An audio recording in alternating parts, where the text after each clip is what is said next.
Hey, y'all. Craig. I am sure glad this whole COVID-19 thing is done, aren't you? Whew. Yeah, it's not done, is it? No. Still part of our lives. President came on last night and said it was patriotic. Went to Home Depot today, couldn't go in, didn't have my mask. It's been 4 months, didn't need a mask until today, or whenever they started this. But I mean, you don't care about my opinion on masks. And I'm sure most people just hate them. And, the fact is that a lot of people have to wear them at work. So they don't have a choice. And they don't need to hear me bitching about it. But I will say this. If there aren't people bitching about the masks, we may never be able to put the damn things away. So let me give you some numbers to make you feel a little bit better about where we are, because the general information you hear is like, oh man, it's never slowed down. It's picking up. We're probably going to get another wave as it cools down. It's the end of the world. But going back to Professor Ferguson, who had gotten so much wrong in the past. The good professor had approached Boris Johnson, the Prime Minister of England, with his numbers from his model. And scared the hell out of Boris, because he was looking at 500,000 people in England dying from this virus, and maybe over 2 million people in the US dying from this virus. That's scary.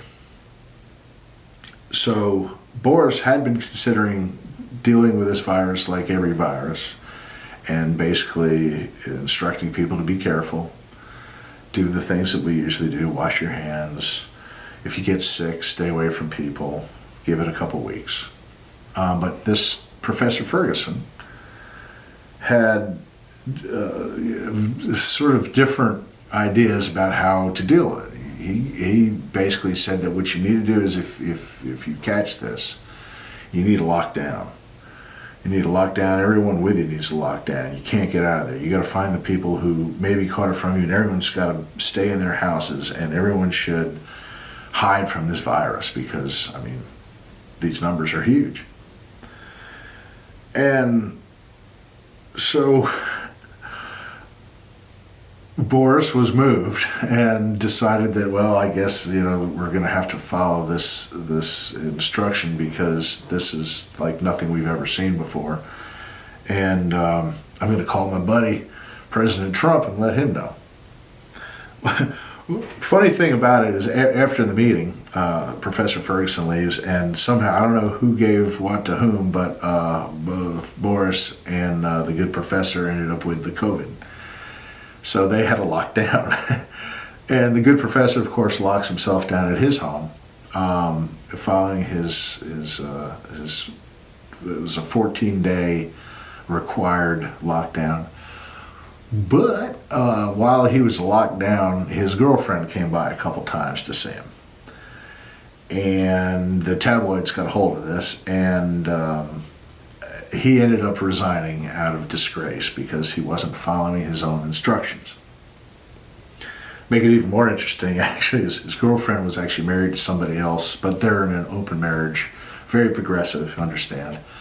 And she may have infected her husband, and they've got at least one kid, but, whatever. But anyway, I digress. Our president receives this information that you could expect 2 million people to die of this virus. And up to this point, this wasn't a big deal. We had gotten some word that this virus is out there. If you remember, there's that cruise ship with people sick on it. And, there are things that seemed a million miles away. We've seen viruses pop up before. But, oddly enough, in just previous years, it's really there's been this discussion over, we're gonna have some horrible pandemic hit us, and that's the next big thing. And so I think there was a built up expectation of some horrible pandemic hitting the world. And here it was. I mean, Professor Ferguson is showing us with his model, this is it. This is the one coming up, and we've got to be careful. And he got a lockdown. So anyway, we get the information. Our president, who's a bit of a germaphobe himself, is taking this very seriously. They open up the big book of, well, what do we do in a pandemic? And this is also interesting. During W. Bush's presidency, they were also hit with a bit of a pandemic, and they decided, since they didn't have a general instruction set on how to deal with pandemics, that they would create one. So they commissioned this work to be done, and in the process, they had all kinds of bureaucrats and doctors from this and specialists or whatever. They put together these guidelines, and they handed it to the president. And I think they published it. And oddly enough, a collection of doctors saw this and were horrified. They saw this. Actually, they wrote their own paper in rebuttal to this thing. I wrote it down. Disease mitigation measures in the control of pandemic influenza in 2006.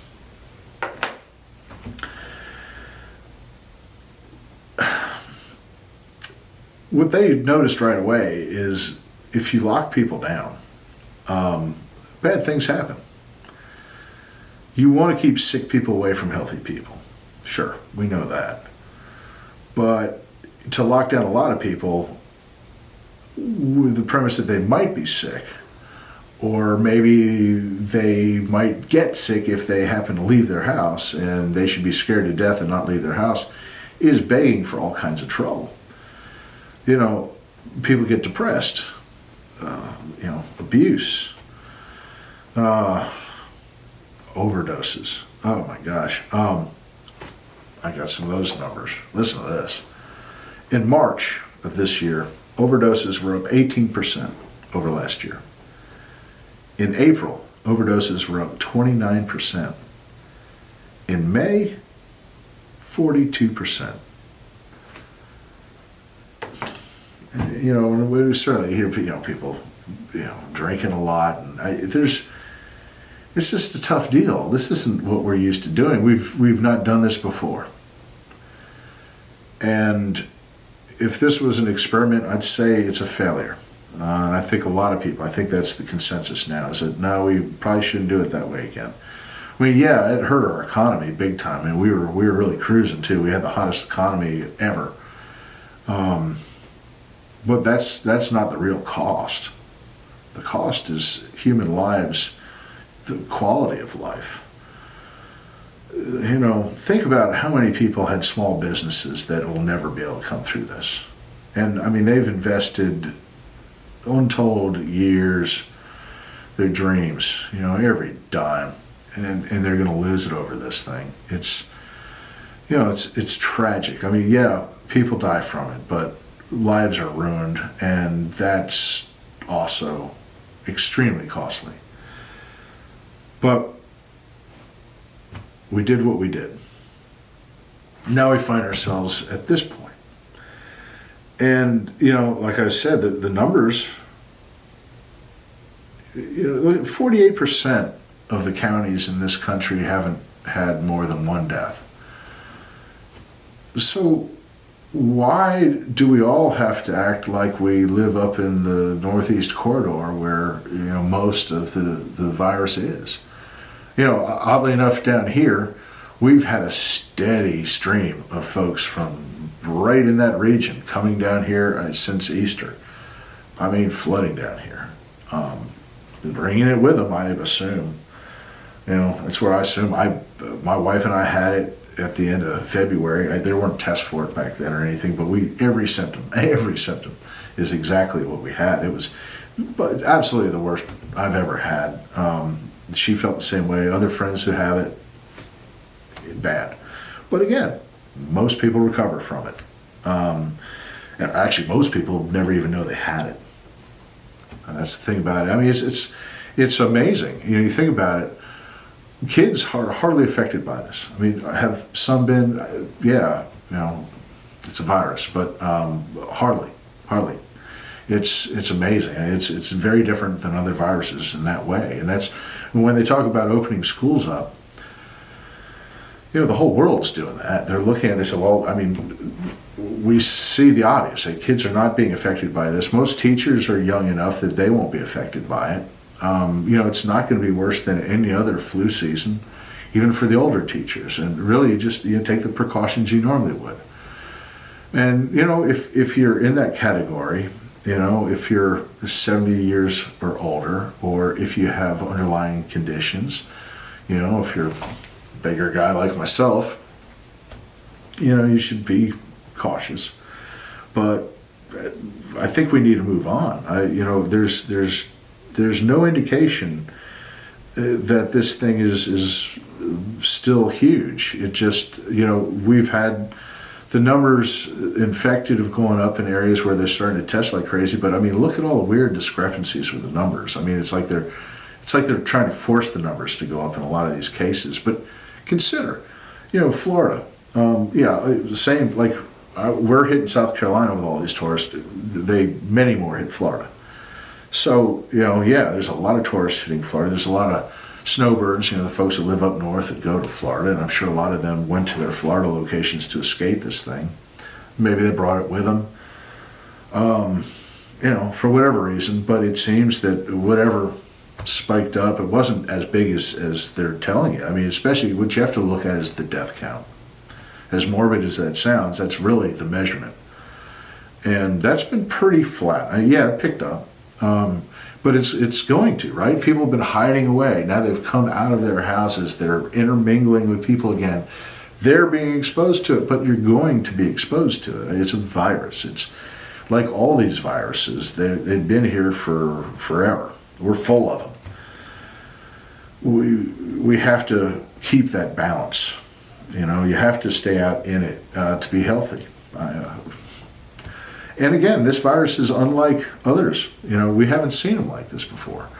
You know, especially like, well, kids aren't infected. Older folks are much more affected. Some people aren't infected but not affected at all. You know, how weird. So, and it comes from a bat. It's a bat virus. And that story is fascinating. It came out of Wuhan, China, and you know, at first we were told it was out of what they call a wet market, where they sell like all kinds of animals to eat, and it's pretty gross. You know, we're not accustomed to stuff like that, but you know, there they are. But it's really unlikely because there's also 2 labs right there in town, really close to the actual wet market location, that study virus. And one of those labs in particular is the home of who they call the Bat Lady, who specifically studies bat viruses. And what they do when they study these viruses is they look for viruses that affect bats but don't affect people. And what they do is they pull the virus out and they inject it into animal cells, and they see if they can't get other animal cells infected with this virus.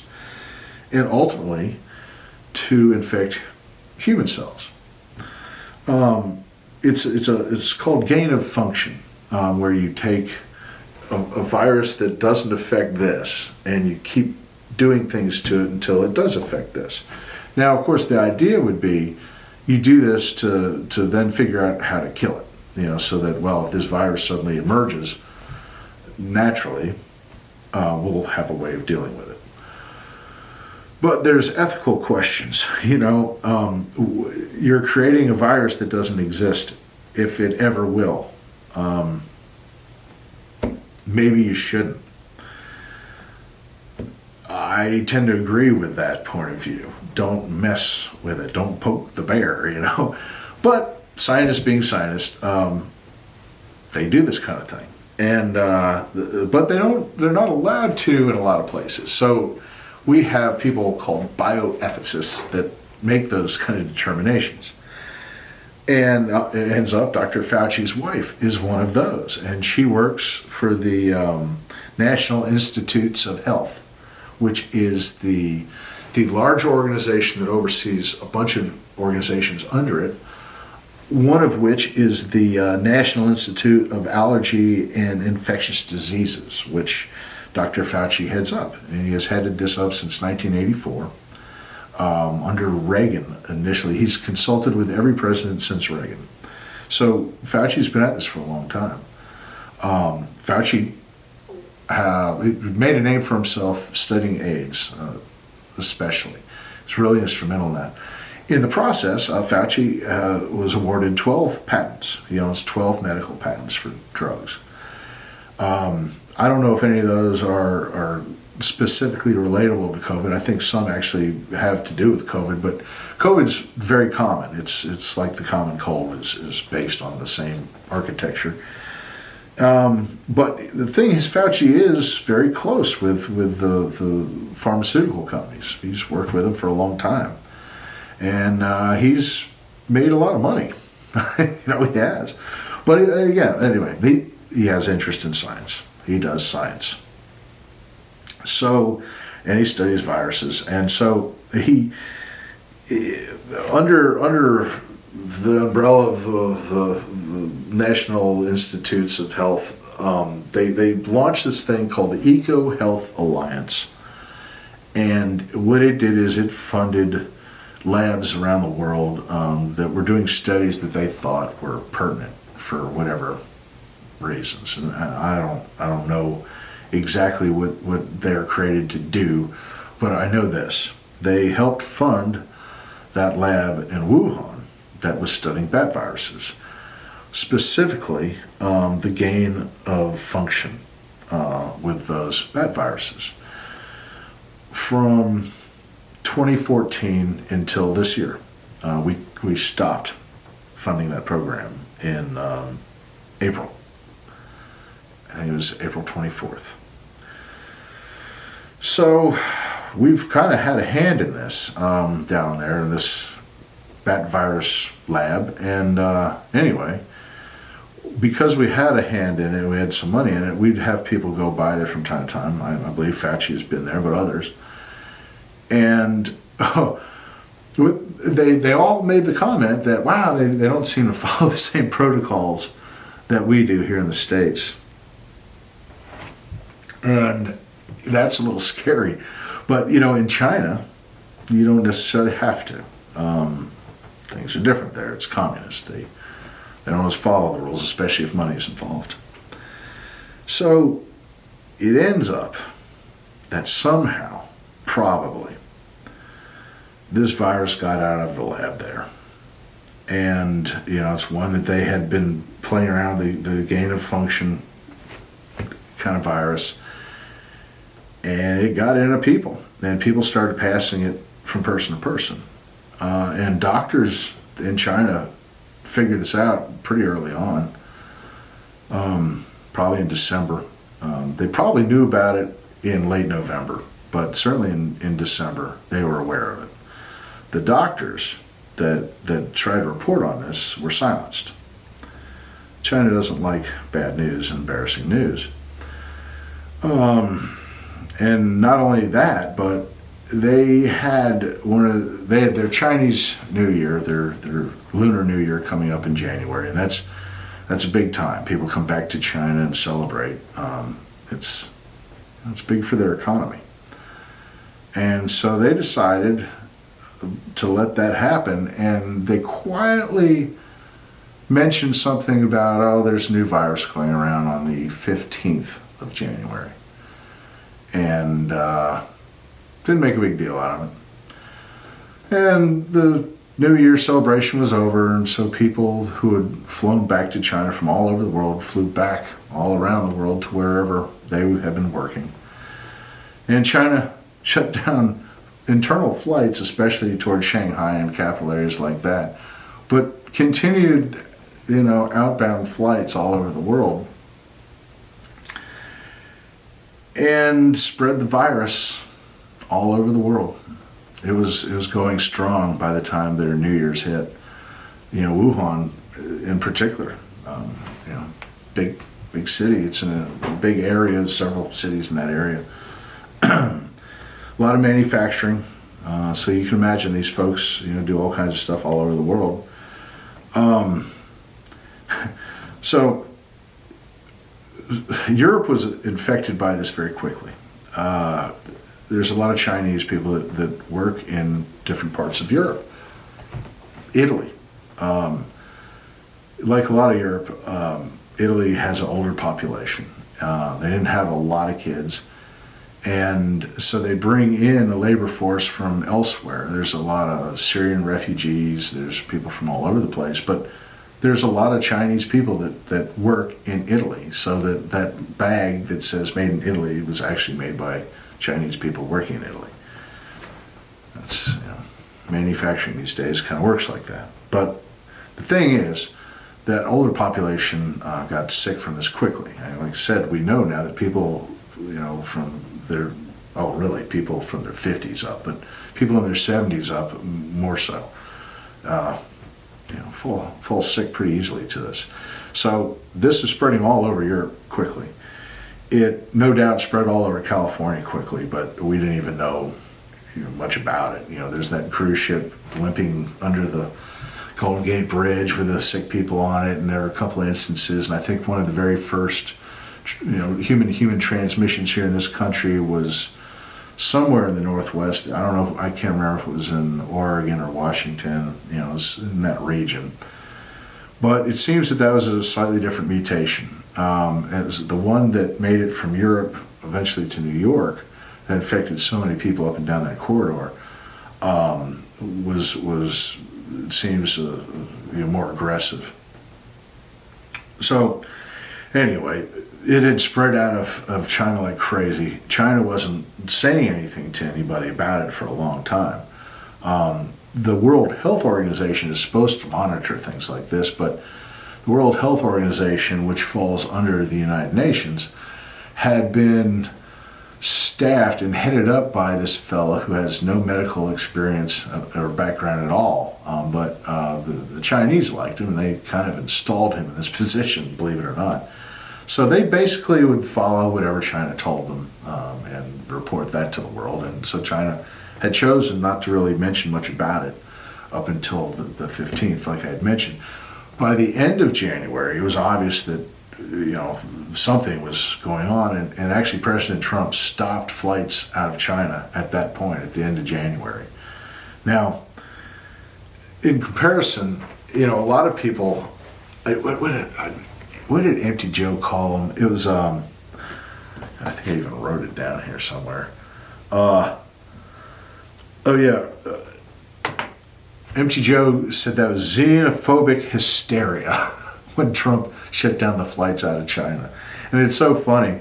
It was like right about that same time, I remember Nancy Pelosi was in Chinatown. I encourage you to come to Chinatown. They didn't take it seriously at all. It's funny to hear so many politicians now, talking about, Trump didn't do anything. It's like, he was way ahead of you guys. You guys were blowing this off. Even Fauci, when was it? I think it was, Fauci, February 29th, said there's no reason to change the way you live. It's just, hey, don't worry about it. This is just, a virus. And a lot of the world looked at it that way early on, right? Until Dr. Professor Ferguson freaked Boris out and then it freaked us out. So anyway, I'm going around in circles, I know, but there's so much to try to capture in this whole thing. It's fascinating, and then you consider that by the time the word got to us that we really need to shut down because, Dr. Professor Ferguson had basically told the world to shut down. And we pulled out our book and it said shut down. We shut down, and, we go through all of this to find out that maybe that really wasn't the best idea, but in the process of shutting down, we've ruined our economy. We've made people even sicker.